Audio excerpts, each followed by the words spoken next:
कबीर साहब की 72 कसनी प्रसिद्ध है।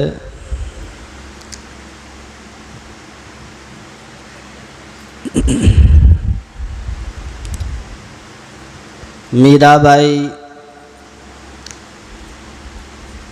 को नाना प्रकार से परिवार के लोगों ने ही परेशान किया। संत सुकरात को जहर का प्याला दे दिया गया।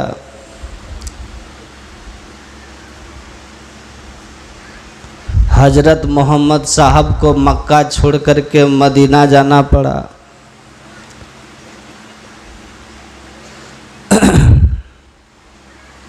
ईसाई धर्म के प्रवर्तक ईसा मसीह को कील ठोक दिया गया।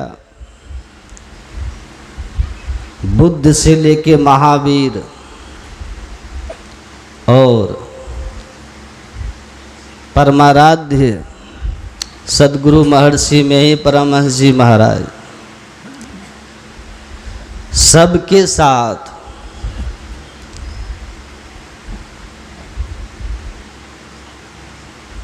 उन लोगों ने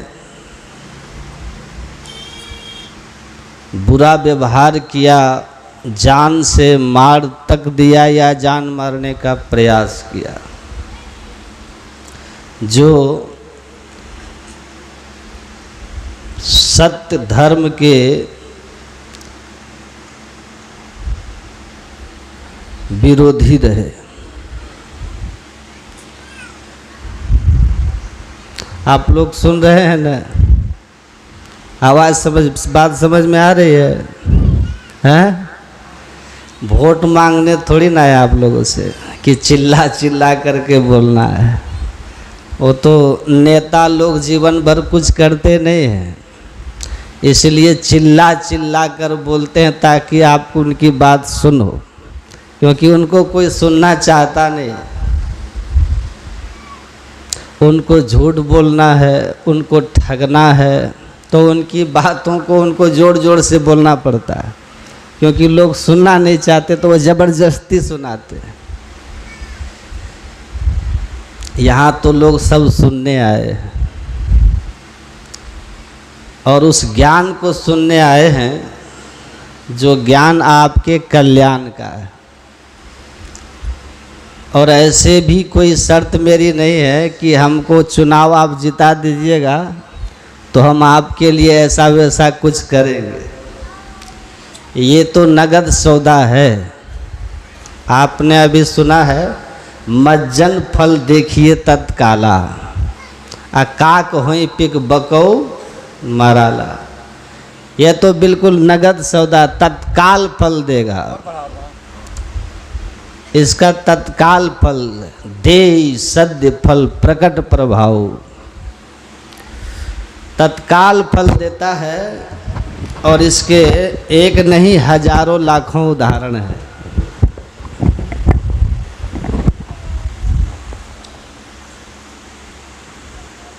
कहते हैं बगुला हंस बन जाता है और कौआ कोयल, अर्थात कटुवादी, मधुरभाषी और हिंसक जो होते हैं वो सत्संग में आने से लड़ाई झगड़ा की प्रवृत्ति, मांसाहार की प्रवृत्ति, वे विनयी और शाकाहारी हो जाते हैं। ये इसका प्रभाव है। इसलिए शांति से सुनना है, हलचल नहीं करना है। ये संसार में जिस ज्ञान को आप आज बैठ करके बड़े शांति और आराम से सुनते हैं, और सामने आकर के कोई आपको या हमको विरोध नहीं करता, न हमें कोई हमारे आगे से माइक लेता है, न आपको कोई कुछ कहता है। पर ऐसा सब दिन नहीं था। गुरु महाराज जी ने भी इस ज्ञान को जन जन तक पहुंचाने के लिए बहुत अपमान सहे और उनको भी जान मार देने के लिए कई प्रयास हुए जो उनके जीवनी में वर्णित है।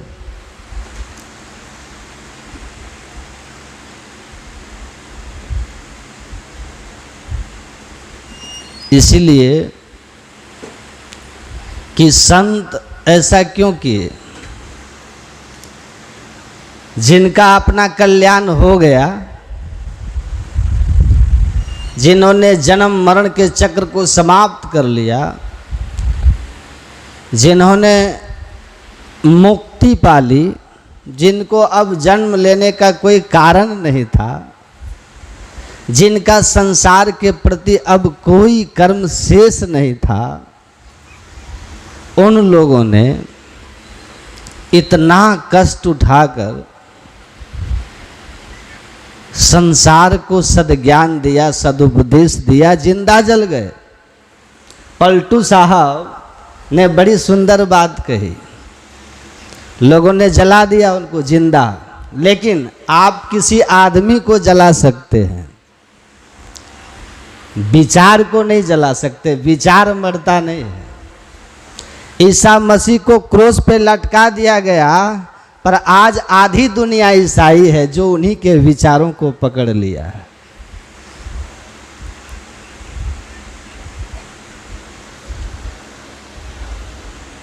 जो भी दुनिया में सही विचार है मरता नहीं है। संत सुकरात सतज्ञान का उपदेशक थे, यूनान में हुए थे और उनके समय इस तरह का प्रचार होता था कि आपने पाप जिस ढंग का किया है, जैसा बड़ा छोटा पाप है, उस पाप से मुक्ति के लिए उस समय के जो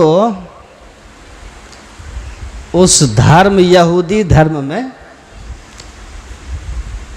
जो पुरोहित वर्ग होते थे, पुजारी वर्ग होते थे, प्रत्येक धर्म में होता है। हम पुरोहित कहते हैं, कोई उनको मौलवी कहता है, कोई उनको पादरी कहता है, कोई प्राइस्ट कहता है। तो उस समय उस धर्म में जो पुरोहित वर्ग था, पुजारी वर्ग था, उनके नियम थे। क्या थे नियम? कि आपने अगर किसी की संपत्ति, किसी की जमीन हड़प ली, तो जमीन की कीमत जितना है उसका 10वां भाग अगर आप जा करके उनके धर्म स्थान में दान कर देते हैं तो उससे आपके बेईमानी का पाप कट जाएगा। पैसे से पाप काट दिए जाते थे। आपने किसी की हत्या कर दी है, उस हत्या के पाप से बचना है तो एक निश्चित राशि ले जा करके अपने पुरोहित जी को दान कर दीजिए। ये यहूदियों में उस समय प्रचलित था। संत सुकरात हुए, प्रकट जब हुए, जब उनका यूनान में प्रभाव बढ़ा, तो उन्होंने इन सब बातों का जोरदार खंडन किया और कहा कि पैसे से पाप की मुक्ति नहीं होती है। पैसे से अगर पाप नाश हो तो सारे स्वर्ग पर अमीरों का अधिकार हो जाएगा। पाप के नाश का कोई प्रायश्चित इस तरह का नहीं है। ये सब ढोंग पाखंड है। धर्म के नाम पर दान लेकर, पाप शोधन के नाम पर दान लेकर लोग अपने जीवन में सुख सुविधा भोग रहे हैं। कहा परोपकार, ध्यान, ज्ञान, इन सब चीजों से मुक्ति होती है, पाप नाश होता है। धर्म ग्रंथों में भी लिखा है कि पाप से मुक्ति के अन्य उपाय नहीं है। राधा स्वामी मत के आचार्य जो व्यास में थे वो कहते हैं कि पूरब में संत मत के एक बहुत बड़े प्रचारक हुए महर्षि में ही परमहंस जी महाराज। उन्होंने सत्संग की जैसी पूर्ण व्याख्या, संपूर्ण व्याख्या 2 शब्दों में की है, 2 पंक्तियों में की है। ऐसी दुर्लभ व्याख्या किसी भी संत की वाणी में सुनने को नहीं मिलता, पढ़ने को भी नहीं मिलता। 2 पंक्तियों में जैसी पूर्ण व्याख्या इन्होंने की। और वो कहते हैं, गुरु महाराज की इस वाणी को उन्होंने कोट किया है कि नित सत्संगति करो बनाई, अंतर बाहर द्वै विधि भाई, धर्म कथा बाहर सत्संगा, अंतर सत्संग ध्यान अभंगा। कहते हैं ये अंतर और बाहर बैठ करके सत्संग को सुनना, सुनी समझही जन मुदित मन मज्जहि अति अनुराग, बैठ करके श्रद्धा और प्रेम से सत्संग के वचन को सुनना, ये बाहर का सत्संग है। और सत्संग में जो बताया जाता है पापों से मुक्ति, आत्मदर्शन, ईश्वर की प्राप्ति, वो ध्यान करना, ये ध्यान साधना अंतर सत्संग है, जिससे जीव का पीप से मिलन होता है माया के आवरणों का अंतिम अंत करके। तो इस तरह की पूर्ण व्याख्या वही धर्म ग्रंथ कहता है कि बिना अंतर बाहर के सत्संग किए पापों का नाश करने का कोई उपाय नहीं है। चाहे आप कहीं भी चले जाइए, कुड़ते गंगा सागर गमनम, व्रत परिपालन मथुआ दानम, ज्ञान विहीन सर्वमतेन, मुक्तिम भजतिन जन सतेन। चाहे मथुरा जाइए, प्रयाग जाइए, काशी हरिद्वार कहीं चले जाइए, पाप का नाश नहीं होता। तब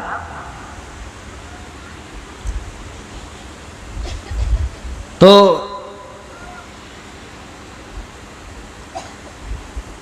मुक्ति, पाप नाश, ईश्वर दर्शन दुनिया के किसी तीर्थ में जाकर के डुबकी लगा करके नहीं होता, पाप नहीं धुलते। ऐसा मानना केवल भ्रम मात्र है, केवल अज्ञानता का प्रदर्शन है।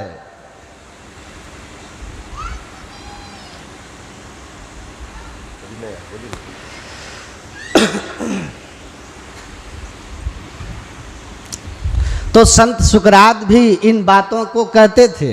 कबीर साहब कहे न, लोकामति का भोरा रे, जो काशी तन तजे कबीरा, राम ही कौन निहोरा रे। अरे अगर तुम ऐसा कहते हो कि काशी में जाकर के मर जाने से मुक्ति होती है, तो परमात्मा को पाने के लिए नाना तरह से जो लोग बैठकर साधन ध्यान कर रहे हैं, संयम सदाचार का पालन करते हैं, कठिन कठिन गृह त्याग करके हिमालयों में जाकर के साधन रत हो जाते हैं, अगर मुक्ति इतनी सरल थी तो काशी में मरो और मोक्ष हो जाए, तो फिर इतने सारे भजन ध्यान की बातें वेदों पुराणों में, संतों की वाणियों में देने का क्या मतलब है। कहते इतना सहज नहीं है, ये सब भ्रम मात्र है। काशी में रहने वाले जो पुजारी हैं उनके केवल रोजगार मात्र है, उनसे उनको लाभ होता है, तुमको क्या लाभ होने वाला है। उन्होंने कहा राम भजन में जाको हिचित ताको अचरज कहा, गुरु प्रताप साधु की संगत जग जुलते जात जुलाहा। गुरु की कृपा से और सत्संग साधु के संग से इस संसार को जीत करके, अर्थात जन्म मरण के चक्र को समाप्त करके कबीर जा रहे हैं। गुरु की कृपा और सत्संग के प्रभाव से अंतर बाहर सत्संग करके कहे कबीर सुनो हो संतो, अब भरम परोजनी कोई, जस काशी तस मगहा उसर हृदय राम जे होई। कहते हैं मूल बात यही है कि आपके हृदय में राम है कि काम है। अगर काम है, संसार की वासना है, तो वास सुरति ले आवे देहावसान समय चित्ते यद यद विभावित तत्तदेव भवे जीव इत्येव जन्म कारणम। अगर अंत समय में आपके हृदय में संसार की वासना है तो वो वासना आपको फिर संसार में खींच करके ले आएगी। लेकिन अगर आपके हृदय में राम बसते हैं तो मुक्ति होगी, इसमें कहीं कोई संशय नहीं है। चाहे शरीर काशी में छूट जाए, चाहे शरीर मगहर में छूट जाए, चाहे शरीर भावे देह छूटी जाओ काशी माही गंगा तट, भावे देह छूटी जाओ क्षेत्र मगहर में, भावे देह छूटी जाओ विप्र के सदन मध्य, भावे देह छूटी जाओ स्वपच के घर में, भावे देह छूटे देश आरय अनारय में, भावे देह छूटी जाओ वन में नगर में। सुंदर ज्ञानी के कछु संशय रहत नाही, स्वर्ग नरक सब भागी गयो भक्त। कहते हैं काशी में मर जाओ, मगहर में मर जाओ, चाहे किसी ब्राह्मण के घर में या किसी चंडाल के, चाहे वन में मरो या नगर में, शरीर का त्याग कर दो। सुंदरदास जी कहते हैं जिसको ज्ञान हो गया, जिसको ज्ञान हो गया, आत्मज्ञान हो गया, वन अंतर बाहर के सत्संग से जिसने आत्मज्ञान को उपलब्ध कर लिया है, वो कहीं भी शरीर का त्याग करेगा, उसको कोई संशय नहीं है कि वो मोक्ष धाम में जाएगा, मुक्ति के धाम में जाएगा, परमात्मा के धाम में जाएगा। बाकी अगर ज्ञान विहीन है तो दुनिया के नाना प्रपंच कर्म कांड और अगर आपको मोक्ष दे दें तो कहिए यह असंभव है। वेद पुराण सब को पढ़ के देख लीजिए, किसी भी धर्म के ग्रंथ को पढ़ के देख लीजिए,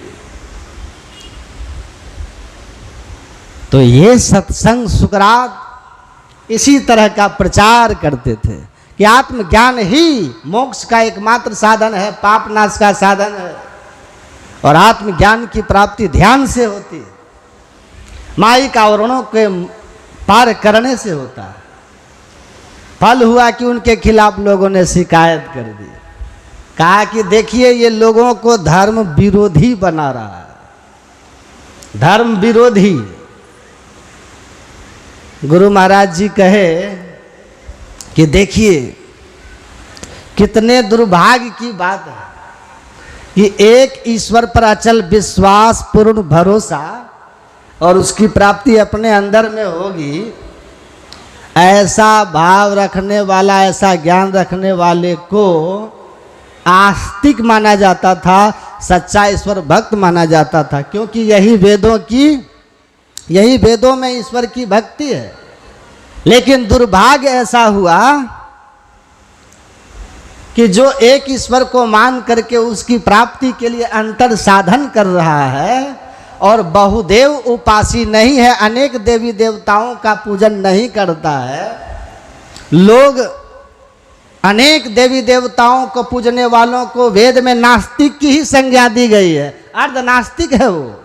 जो एक ईश्वर को छोड़कर अनेक देव देवताओं की उपासना करता है वो नास्तिक है, वेदों में है। भगवान कृष्ण ने भी गीता में साफ साफ कहा, भूत को पूजने वाला भूतों को प्राप्त होता है, अनेक देवी देवताओं को पूजने वाला देवलोकों को प्राप्त होता है, लेकिन मुझे पूजने वाला मुझको प्राप्त होता है। और जो मुझको प्राप्त होता है अर्जुन, वो फिर दुख में संसार में नहीं आता। लेकिन जो देवी देवताओं की पूजा करता है वो देवताओं के लोक स्वर्ग में जाता है, लेकिन तेतम भुक्त्वा स्वर्ग लोकम विशालम छिने पुण्य मर्तलोके विसंति, फिर उसको पुनर्जन्म लेना पड़ता है, इसी संसार में आना पड़ता है, दुख का चक्र नहीं छूटता, जन्म मरण खत्म नहीं होता, 84 के चक्र से मुक्त नहीं हो पाता। तो गुरु महाराज जी कहते कितना दुर्भाग्य है कि जिस वेद में, जिस धर्म ग्रंथ ने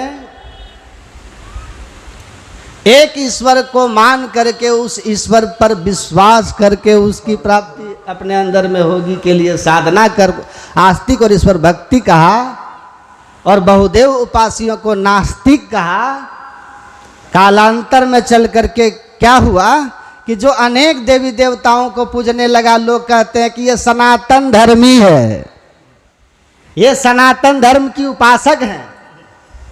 और जो एक ईश्वर को मानने लगा लोग उसी को कहने लगा, अरे ये लोग नास्तिक है, किसी देवी देवता को नहीं मानता है। देखिए किस तरह से ज्ञान को अज्ञान और अज्ञानी को ज्ञानी घोषित कर दिया गया। तो ये बहुत ही धर्म की इससे बहुत हानि हुई, अध्यात्म को इससे बहुत हानि हुई। ज्ञान जब अज्ञान से ढक जाएगा तो दिक्कत तो होगी। संत सुकरात ने जब लोगों को कहने लगा कि धन से किसी की मुक्ति, पाप की मुक्ति नहीं होती है, कि आपने किसी के साथ बलात्कार कर दिया है, दुष्कर्म कर दिया और उसके बदले आप मंदिर में पैसा चढ़ा दिया तो आपके पाप नाश हो गए, उस पाप से मुक्त हो गए, ये से प्रचार के लोग ऐसी धारणा मानते थे। संत सुकरात ने देखा कि सबको ये लोग नरक भेज देंगे, अपना तो नरक जाएंगे ही, इन सब को भी नरक पहुंचाएंगे। इसीलिए संत सुकरात ने लोगों को इस पाखंड के खिलाफ खड़ा होकर के उपदेश करना प्रारंभ किया। परिणाम हुआ कि लोग जाकर के राजा को कान भर दिया कि संत सुकरात लोगों को धर्म विरोधी बना रहा है। तब राजा ने सुकरात को कैद करवा लिया और कहा कि सुनो, तुम अपने विचारों को बदल दो, इस प्रचार को खत्म करो।